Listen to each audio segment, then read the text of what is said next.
और नर्क क्या है कि एक व्यक्ति भोग रहा है, रोज भोग रहा है, बीमारी के रूप में, पैसे की समस्या के रूप में, कई बच्चा बिगड़ गया है उसको लेकर, बहुत सारे प्रॉब्लम्स उसके जीवन में आते हैं, वो नर्क है। तो स्वर्ग और नर्क सब कुछ यही है।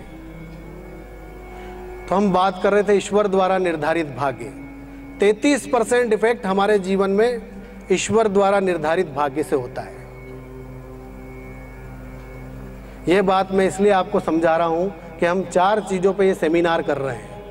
जब तक हम इन चीजों को नहीं समझेंगे उसके बारे में बात करना बेकार है।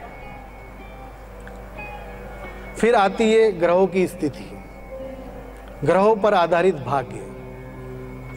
आत्मा ने जिस शरीर में जन्म लिया, जन्म के समय ग्रहों की स्थिति क्या थी, यह उस पर डिपेंड करता है।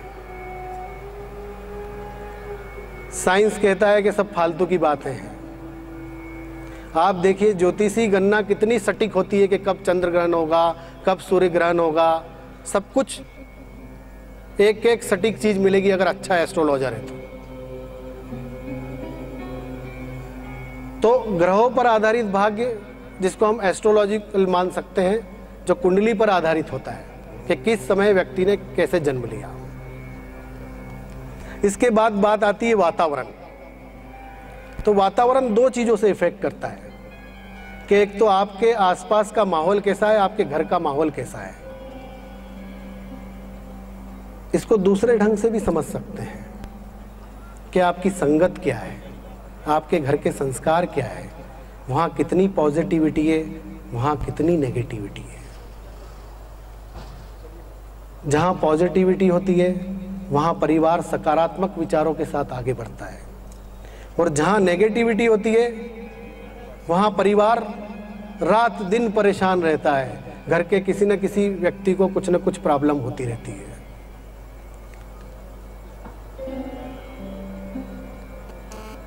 तो वातावरण पर आधारित जो भाग्य होता है वो भी 33% जीवन में इफेक्ट डालता है।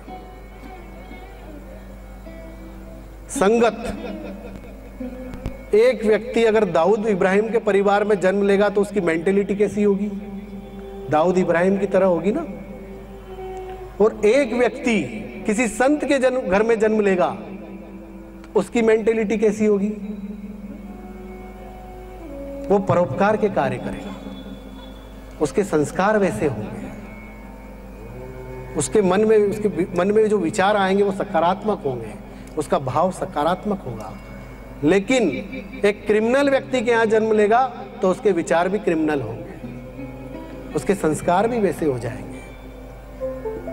तो संगत, माहौल, मैंने देखा है, आज 18 साल से मैं वास्तु पे काम कर रहा हूँ, एस्ट्रोलॉजी पे काम कर रहा हूँ, ध्यान पे काम कर रहा हूँ, हजारों लाखों घर देखे।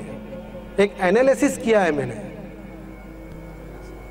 कि एक व्यक्ति अगर गलत एरिया में जन्म लेता है, जैसे कह सकते हैं गंदी बस्ती में जन्म लेता है, और वहाँ के बच्चे गाली बकते हैं, गलत संगत उनकी होती है, तो उसके थॉट भी वैसे बनते हैं, उनके विचार भी वैसे बनते हैं। हम कहते हैं ना बच्चों को कि अच्छी संगत होगी तो सब कुछ ठीक होगा। तो वातावरण पर आधारित भाग्य 33% उसका हिस्सा होता है।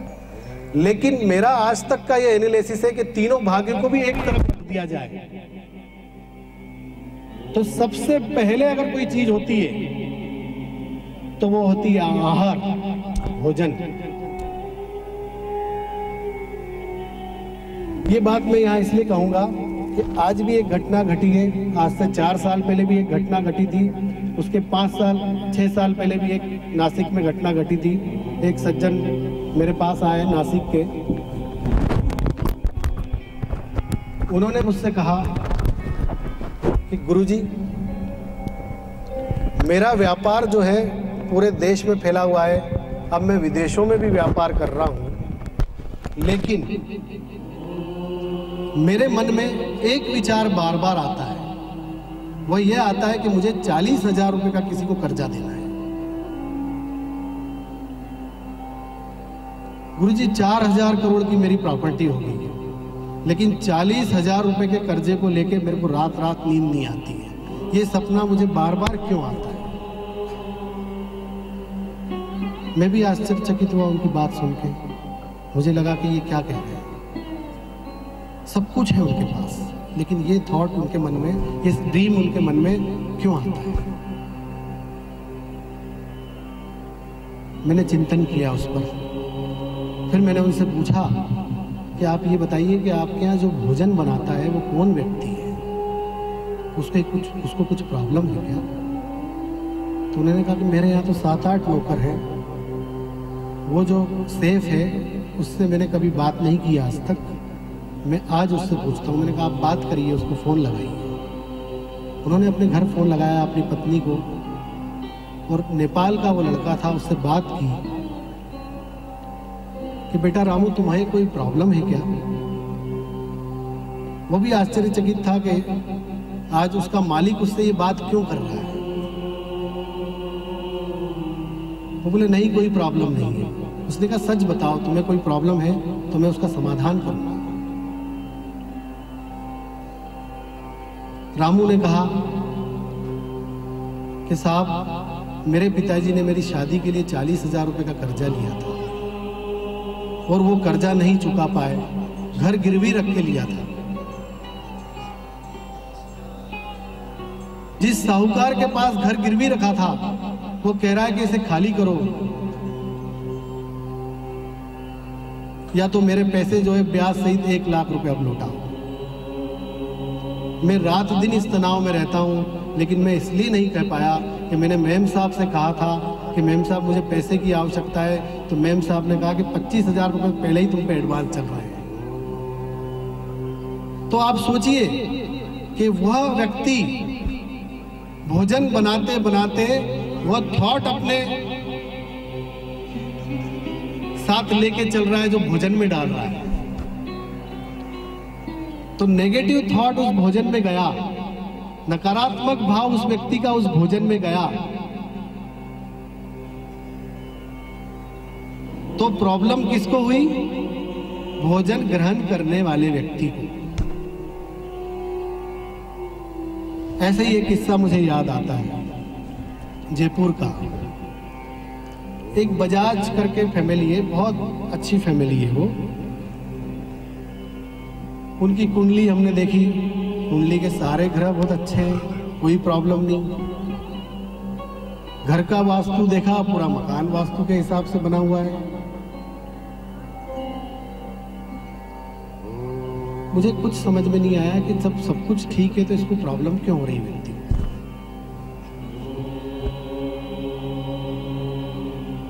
जब मैंने ध्यान में देखा, उसका ओरा देखा,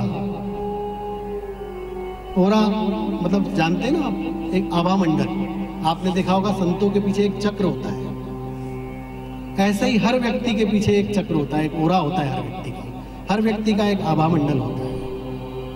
मेरी एक थेरेपी है साई ऊर्जा, जिस पे मैंने काम किया है। वह थेरेपी के अंदर अगर उसका कोई कोर्स करता है तो आसानी से किसी भी व्यक्ति का ओरा देख सकता है। हर व्यक्ति का एक आभा मंडल होता है। मैंने जब उसका आभा मंडल देखा तो मैंने देखा कि उसका जो आभा मंडल है वो पेट की तरफ जो है फ्लेक्सिबल हो रहा था। तो जब पेट की तरफ वो फ्लेक्सिबल हो रहा था, मैंने उसको बड़ा ध्यान में जाकर देखा तो मैं समझा कि इसको प्रॉब्लम सिर्फ अन्न की है। इसके यहाँ भी अन्न की सुचिता नहीं है। अन्न की सुचिता नहीं होने के कारण उस व्यक्ति के जीवन में भी परेशानियां आ रही थी। कहते ना जैसा खाए अन्न वैसा हो मन। तो अन्न, भोजन, हमारी भारतीय संस्कृति में भोजन का बहुत महत्व है। भोजन कैसे बनना चाहिए, किस समय बनना चाहिए, भोजन बनाने वाला कितना शुद्ध है, उसके मन कितना सात्विक है, इस पे बहुत कुछ डिपेंड करता है। हम तंत्र मंत्र यंत्र सब चीजों की बात करें, उसके पहले सबसे पहले इस नियम का पालन करना होगा कि भोजन जो आप ग्रहण करते हैं वो सुचिता से बने। घर की जो गृहिणी है वो उसमें थॉट डाले, उसमें सकारात्मक भाव को डाले। भोजन बनाते समय उस भोजन को सकारात्मक भाव से अपने मन में विचार डालें कि इस भोजन को करने के बाद मेरे बच्चे, मेरे पति, मेरा परिवार सब सुखी है, सब दिन दुगनी रात चौगुनी तरक्की कर रहे हैं, सबका स्वास्थ्य बहुत अच्छा है। फिर देखिए आप, और एक बात और कहना चाहूँगा कि जो आप ग्रहण करते हैं भोजन, अगर यदि उसमें ईश्वर का भोग आप लगाएंगे तो वो प्रसाद बन जाएगा, और जब आप प्रसाद बन जाएगा उसको ग्रहण करेंगे तो फिर देखिए आपके मन में जो भाव होंगे वो धीरे धीरे धीरे धीरे सकारात्मक होने लगेंगे। तो सारी चीजों के बारे में जानने के पहले आहार सुचिता सबसे महत्वपूर्ण है। भोजन पर ध्यान दीजिए, भोजन अच्छा होगा तो भजन भी अच्छा होगा। देखिए दुनिया में कई पद्धतियां हैं, जैसे हम तंत्र के बारे में बात करेंगे, कई लोग घबरा जाते हैं कि तंत्र विज्ञान क्या है। तंत्र विज्ञान बहुत खतरनाक चीज है, तंत्र विज्ञान से हमको हानि होती है। यह धारणा जो है बिल्कुल गलत है। तंत्र विज्ञान एक बहुत बड़ी थेरेपी है जिसके द्वारा हम ग्रहों के अनिष्टकारी प्रभावों को, हमारे जीवन में जो नुकसान हो रहा है उस नुकसान को कैसे भरपाई करें, उसका एक समाधान है। हाँ, ये मैं मानता हूं कि आज के समय में जो तंत्र विद्या है उसका दुरुपयोग हो रहा है। लोग तंत्र विज्ञान के जरिए चुनाव जीत रहे हैं, किसी को मार रहे हैं, किसी की तरक्की को रोक रहे हैं। यह सब उन लोगों के कारण हो रहा है जो इस विद्या का दुरुपयोग कर रहे हैं। हमारे वेदों में भी हम जाएंगे, वेदों का अगर पठन करेंगे तो कई चीजें ऐसी मिलती है जो तंत्र विज्ञान को परिभाषित करती है, सकारात्मक भाव से परिभाषित करती है।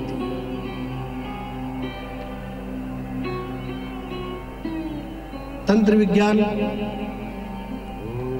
एक ऐसा विज्ञान है जो व्यक्ति के जीवन की कठिनाइयों को पल भर में दूर कर सकता है। एक बहुत बड़ा विषय है, इस पे हम बात करेंगे तो काफी टाइम निकल जाएगा। आज ब्लैक मैजिक तो कहीं वो कुछ, कहीं कुछ, कहीं कुछ, कहीं कुछ, ये सारी चीजें जो है चल रही हैं और सच है ये। पहले मैं भी मानता था कि सब फालतू की बातें हैं, क्योंकि मेरा स्वभाव भी, मैं पत्रकार था पहले, जर्नलिज्म से जुड़ा रहा, तो ये सोचता था कि ये सब गलत है, ये सब मिथ्या बातें हैं, कुछ तंत्र मंत्र कुछ नहीं होता। लेकिन जब मैंने जाना, जब मैंने काम अध्यात्म पे करना शुरू किया तो देखा मैंने कि आत्माओं का प्रभाव क्या होता है, भूत प्रेत बाधाएं क्या होती हैं। तब मैंने सोचा कि इस पे काम करना चाहिए। उन लोगों को देखा कि जिन पर इन चीज़ों का प्रभाव रहता है, वो व्यक्ति कितना तनावपूर्ण रहता है, उसका परिवार कितना तनावपूर्ण रहता है। तब मैंने देखा कि इस पे काम करना चाहिए।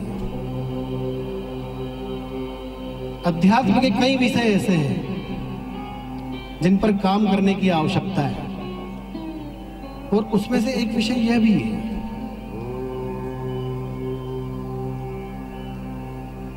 ऐसे ऐसे केस आते हैं, ऐसे ऐसे प्रकरण आते हैं कि बड़ा आश्चर्य होता है कि लोग किसी को गिराने के लिए क्या क्या कर सकते हैं। और यहाँ तक देखा है कि भाई भाई को गिरा रहा है, माँ बेटे को गिरा रही है, बाप बेटे में विवाद है तो बाप बेटे के लिए तंत्र करवा रहा है, बेटे को मरवाना चाहता है। ये क्या है? समाज में ये क्या हो रहा है? जीवन में ये क्या हो रहा है? इन सभी बातों के पीछे अगर हम जाएंगे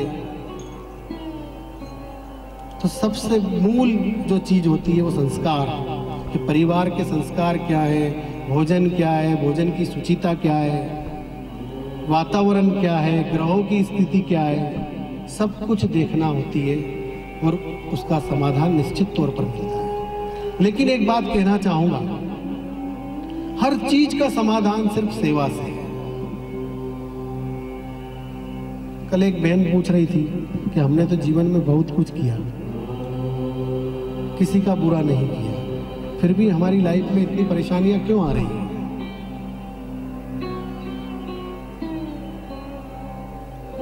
मैंने उनसे कहा कि पास्ट से जो संचित कर्म आए हैं उनके कारण ये परेशानियां हो रही हैं।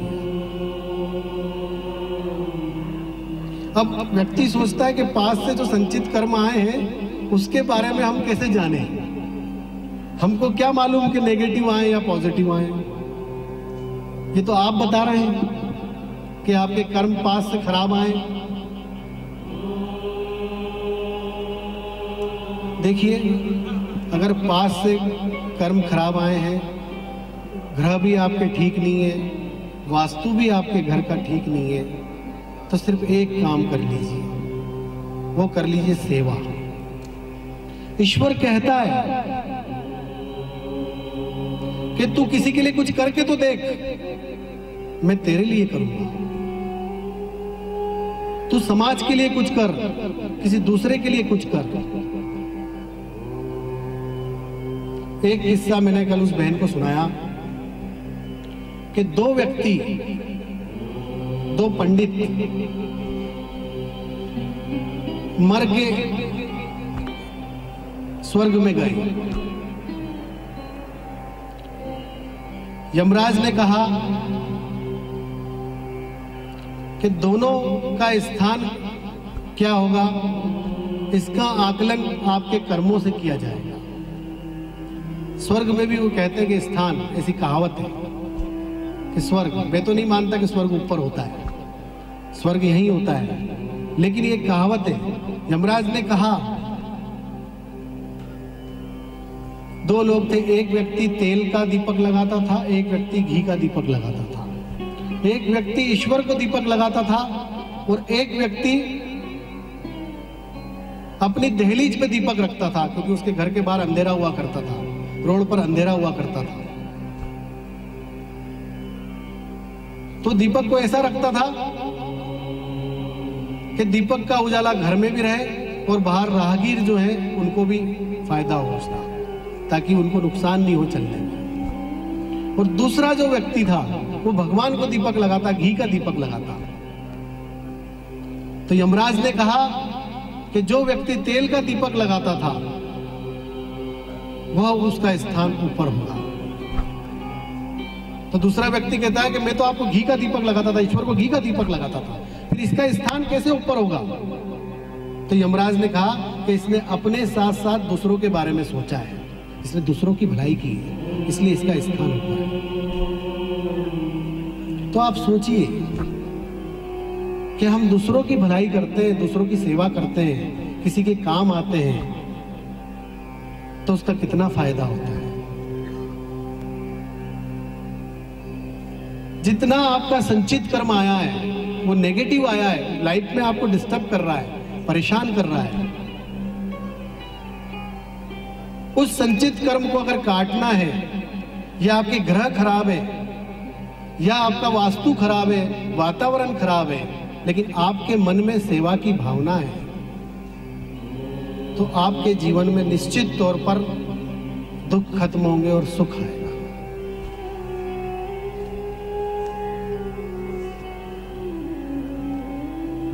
हम बात कर रहे हैं तंत्र विज्ञान पर, और साथ में हमारी जिंदगी से जुड़े इन तीन मुद्दों पर, ईश्वर द्वारा निर्धारित भाग्य, ग्रहों पर आधारित भाग्य और वातावरण पर आधारित भाग्य। अब ग्रहों पर आधारित भाग्य के बारे में बात करेंगे।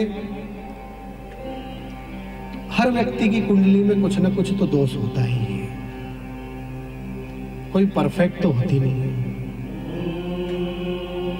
क्योंकि जो ग्रहों की चाल चलती है, उसका जो समय होता है, वो हर व्यक्ति की कुंडली में बदलता है।